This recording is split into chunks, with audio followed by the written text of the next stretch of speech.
Hello ಸ್ನೇಹಿತರೆಲ್ಲರಿಗೂ ನನ್ನ ಅಡಿಗೆ ಸ್ವಾಗತ. ಹಾಗೆ ಯೂಟ್ಯೂಬ್ ಚಾನಲ್ ಸಬ್ಸ್ಕ್ರೈಬ್ ಮಾಡಿ ಬೆಲ್ ಬಟನ್ನ ಕ್ಲಿಕ್ ಮಾಡಿ. ಇವತ್ತು ನಾನು ಆಂಧ್ರ ಪಪ್ ಹೆಂಗೆ ಮಾಡೋದಂತ ಹೇಳ್ಕೊಡ್ತೀನಿ ನೋಡಿ, ತುಂಬ ಈಸಿಯಾಗಿ. ಸೊ ಮೊದಲಿಗೆ ಕುಕ್ಕರಲ್ಲಿ 1 ಕಪ್ಪು ತೊಗರಿಬೇಳೆ ತೊಗೊಳ್ಳಿ, ಅದಕ್ಕೆ 3 ಕಪ್ಪು ನೀರು ತೊಗೊಳ್ಳಿ. ಏನಿಲ್ಲ, ಇದು ನಮ್ಮ ಕನ್ನಡದಲ್ಲಿ ದಾಲ್ ಮೆಂತೆ ಅಂತಾರೆ, ಆದರೆ ಆಂಧ್ರದಲ್ಲಿ ಇದು ತುಂಬ ಸ್ಪೆಷಲ್ ಫುಡ್ಡು. ಒಂದು ದಿನದಲ್ಲಿ ಒಂದು ಸಾರಿ ಇದು ಮಾಡಲಿಲ್ಲ ಅಂದರೆ ಅವರು ಬೇರೆ ಅಡುಗೆನೇ ಮಾಡೋದಿಲ್ಲ. ಸೊ ಆಂಧ್ರದಲ್ಲಿ ಸ್ಪೆಷಲ್ ಆಗಿರುವ ಆಂಧ್ರ ಪಪ್ಪನ ಹೆಂಗೆ ಮಾಡೋದಂತ ನೋಡಿ. ಇಲ್ಲಿ 3 ಕಪ್ ನೀರು ಹಾಕಿದ ಕೂಡಲೇ ಸ್ವಲ್ಪ ಉಪ್ಪು ಹಾಕ್ಕೊಳ್ಳಿ. ಆಮೇಲೆ ನಿಮಗೆ ಬೇಕು ಅಂದರೆ ಸ್ವಲ್ಪ ಅರಿಶಿಣ ಪುಡಿ ಹಾಕ್ಕೊಳ್ಳಿ. ಆಮೇಲೆ ಸ್ವಲ್ಪ ಎಣ್ಣೆನ ಹಾಕ್ಕೊಳ್ಳಿ. ಸೊ ಕುಕ್ಕರ್ನ ಕ್ಲೋಸ್ ಮಾಡಿ ಒಂದು 2ರಿಂದ 3 ವಿಸಿಲ್ ಆಗೋ ತನಕ ಬಿಡಬೇಕು. ಮಿನಿಮಮ್ ಒಂದು 3 ವಿಸಿಲ್ ಆಗೋ ತನಕ ಬಿಡಿ. ಆಮೇಲೆ 3 ವಿಸಿಲ್ ಆದ ಕೂಡಲೇ ಸ್ವಲ್ಪ ಹವಾ ತೆಗೆದಾದ ಕೂಡಲೇ ಕುಕ್ಕರ್ನ ಓಪನ್ ಮಾಡಿ. ನಾನು ಹವಾ ತೆಗೆದು ಕುಕ್ಕರ್ನ ಓಪನ್ ಮಾಡಿದ್ದೀನಿ. ಸೊ ನೋಡಿ, ಬೇಳೆ ಕಂಪ್ಲೀಟಾಗಿ ಕುದ್ದಿದೆ, ಸ್ವಲ್ಪ ಕಿಚಡಿನೇ ಆಗಿದೆ, ಹೀಗೆ ಆಗಬೇಕು. ಸೊ ಸ್ವಲ್ಪ ಚೆನ್ನಾಗೇ ಕುದ್ದಿದೆ. ಇವಾಗ ಒಂದು ಸೌಟ್ ತೊಗೊಂಡು ಸ್ವಲ್ಪ ಮಿಕ್ಸ್ ಮಾಡಿಕೊಂಡು ಚೂರು ಸಣ್ಣಗಾಗಿ ತಿರುವಾಡ್ಕೊಂಡು ಚೆನ್ನಾಗಿ ಮಿಕ್ಸ್ ಮಾಡ್ಕೊಂಡು, ನೀವು ಒಂದು ಸಾರಿ ನೋಡ್ಕೊಳ್ಳಿ. ಅದಕ್ಕೆ ಉಪ್ಪಾಗಿತ್ತಂದರೆ ಉಪ್ಪು ಹಾಕ್ಕೊಳ್ಳಿ, ಉಪ್ಪಾಗಿಲ್ಲ ಅಂದರೆ ಸ್ವಲ್ಪ ಉಪ್ಪು ಹಾಕ್ಕೊಳ್ಳಿ. ಉಪ್ಪಾಗಿತ್ತು ಅಂದರೆ ಬಿಟ್ಬಿಡಿ, ಉಪ್ಪು ಹಾಕ್ಕೋಬೇಕು ಹೋಗಬೇಡಿ, ಉಪ್ಪನ್ನು ಹಾಕ್ಕೊಳ್ಳೋಕ್ಕೆ ಹೋಗಬೇಡಿ. ಸರಿ ಆಯಿತು, ಸರಿಯಾಗಿ ಎಲ್ಲವನ್ನು ಮಿಕ್ಸ್ ಮಾಡ್ಕೊಳ್ಳಿ. ಆಮೇಲೆ ಇವಾಗ ಒಗ್ಗರಣೆನ ಹೆಂಗೆ ಹಾಕೋದು ಅಂತ ಹೇಳ್ತೀನಿ ನೋಡಿ. ಇವಾಗ ಆಂಧ್ರ ಪಪ್ ಹೆಂಗೆ ಮಾಡೋದಂತ ನೋಡಿಕೊಳ್ಳಿ. ಒಂದು ಪಾತ್ರೆ ತೊಗೊಳ್ಳಿ ಒಗ್ಗರಣೆ ಹಾಕೋಕ್ಕೆ. ಅದಕ್ಕೆ ಸ್ವಲ್ಪ ತುಪ್ಪ ಹಾಕ್ಕೊಳ್ಳಿ. ನೀವು ಪೂರ್ತಿ ಕಂಪ್ಲೀಟಾಗಿ ತುಪ್ಪದಲ್ಲೇ ಒಗ್ಗರಣೆ ಹಾಕ್ತೀನಂದ್ರೆ ಓಕೆ, ಇಲ್ಲ ಎಣ್ಣೆ ಹಾಕ್ತೀನಂದ್ರೆ ಓಕೆ. ತುಪ್ಪ ಎಣ್ಣೆ 2 ಮಿಕ್ಸ್ ಮಾಡಿ ಹಾಕಿದ್ರೂ ಒಳ್ಳೆಯದೇ. ಸೊ ನಾನು ಸ್ವಲ್ಪ ಎಣ್ಣೆ ಸ್ವಲ್ಪ ತುಪ್ಪ ಮಿಕ್ಸ್ ಮಾಡಿ ಹಾಕಿದ್ದೀನಿ.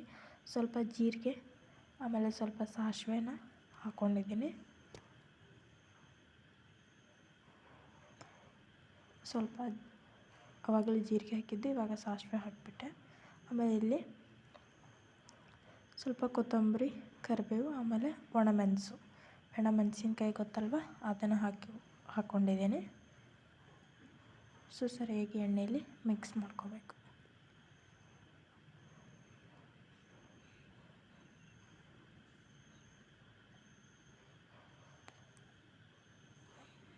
ಸರಿಯಾಗಿ ಎಣ್ಣೆಯಲ್ಲಿ ಸ್ವಲ್ಪ ಉಪ್ಪು ನೋಡ್ಕೊಂಡು ಹಾಕ್ಕೊಳ್ಳಿ. ಯಾಕಂದರೆ ಆಲ್ಮೋಸ್ಟ್ ಅಲ್ಲಿ ಇವಾಗ ನಾನು 2 ಸಲ ಹಾಕಿದ್ದೀನಿ, ನನಗೆ ಸ್ವಲ್ಪ ಕಡಿಮೆ ಅನಿಸಿದೆ ಉಪ್ಪು. ಸೊ ಅದರ ಸಲುವಾಗಿ ಆ್ಯಡ್ ಮಾಡ್ಕೊಂಡಿದ್ದೀನಿ. ಸ್ವಲ್ಪ ಕಲರು, ಒಂದು ವೇಳೆ ನೀವು ಬ್ಯಾಡಿನ ಕುಕ್ಕರಲ್ಲಿ ಇಡುವಾಗಲೇ ಅರಿಶಿಣ ಪುಡಿ ಹಾಕಿದರೆ ಇಲ್ಲಿ ಹಾಕೋಕ್ಕೆ ಹೋಗಬೇಡಿ. ನಾನು ಅಲ್ಲಿ ಯೂಸ್ ಮಾಡಲಾರ ಸಲುವಾಗಿ ಇಲ್ಲಿ ಯೂಸ್ ಮಾಡ್ತಾಯಿದ್ದೀನಿ. ಸರಿಯಾಗಿ ಸ್ವಲ್ಪ ಎಣ್ಣೆಯಲ್ಲಿ ಫ್ರೈ ಮಾಡ್ಕೊಳ್ಳಿ. ಇವಾಗ ಮೆಂತೆನ ನಾನು 1 ಕಟ್ಟನ್ನ ತೊಗೊಂಡಿದ್ದೀನಿ. ಮೆಂತೆ 1 ಕಟ್ಟನ್ನ ಚೆನ್ನಾಗಿ ಬಿಡಿಸ್ಕೊಂಡು, ಅಂದರೆ ಎಲೆನ ಅಷ್ಟೇ ಬಿಡಿಸ್ಕೊಂಡು ಸ್ವಲ್ಪ ಚೆನ್ನಾಗಿ ವಾಶ್ ಮಾಡಿಕೊಂಡು ಅದನ್ನು ಚಾಕುನು ಅಥವಾ ಇಳಿಯಿಂದ ಸ್ವಲ್ಪ ಹುಳ್ಕೊಂಡಿದ್ದೀನಿ. ಹುಳ್ಕೊಂಡ್ರೂ ಓಕೆ, ಹುಳ್ಕೊಳ್ಳಿಲ್ಲ ಹಾಗೆ ಒಗ್ಗರಣೆ ಹಾಕಿದ್ರೂ ಓಕೆ. ಸರಿಯಾಗಿ ಒಂದು ಮಿನಿಮಮ್ ಒಂದು 2 ನಿಮಿಷ ತನಕ ತಿರುವಾಡಬೇಕು. ಮೀಡಿಯಮ್ ಫ್ಲೇಮಲ್ಲಿ ಇಟ್ಕೊಂಡು ಸರಿಯಾಗಿ ಚೆನ್ನಾಗಿ ಇದನ್ನು ಫ್ರೈ ಮಾಡ್ಕೋಬೇಕು ಎಣ್ಣೆಯಲ್ಲಿ, ಯಾಕಂದರೆ ಅದು ಚೆನ್ನಾಗಿ ಬರುತ್ತೆ. ಸ್ವಲ್ಪ ನೋಡಿ, ಕೇವಲ 2 ನಿಮಿಷ ಹೀಗೆ ಫ್ರೈ ಮಾಡಿದ್ದಕ್ಕೆ ಅದು ಎಷ್ಟಾಯಿತು. ನಾನು ತುಂಬ ತೊಗೊಂಡಿದ್ದೆ ಅಲ್ವಾ, ಅದು ಇಷ್ಟ ಆಯಿತು. ಒಂದು 1 ಟೇಬಲ್ ಸ್ಪೂನಷ್ಟು ಆದಷ್ಟು ಆಗಿದೆ. ಈಗ ಅದಕ್ಕೆ ದಾಲನ್ನ ರೆಡಿ ಮಾಡಿ ಇಟ್ಕೊಂಡಿದ್ವಲ್ವ, ಆ ದಾಲನ್ನು ಇದಕ್ಕೆ ಮಿಕ್ಸ್ ಮಾಡ್ಕೊಂಬಿಡಿ. ಸೊ ಆಂಧ್ರ ದಾಲ್ ಪಪ್ ರೆಡಿ. ಆಲ್ಮೋಸ್ಟ್ ಅಲ್ಲಿ ಸ್ವಲ್ಪ ನೀರು ಹಾಕ್ಕೊಳ್ಳಿ.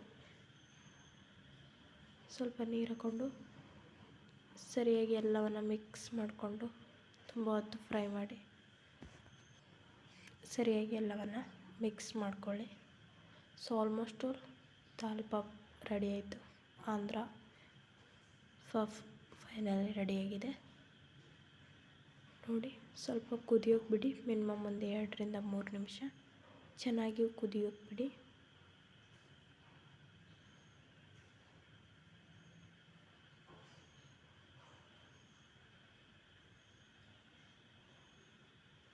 ಆಮೇಲೆ ಸ್ವಲ್ಪ ಕುದ್ದಾದ ಮ್ಯಾಕ ಗ್ಯಾಸ್ನ ಆಫ್ ಮಾಡಿ ಒಂದು ಬಟ್ಲದಲ್ಲಿ ತೆಗೆದಿಟ್ಕೊಂಬಿಡಿ.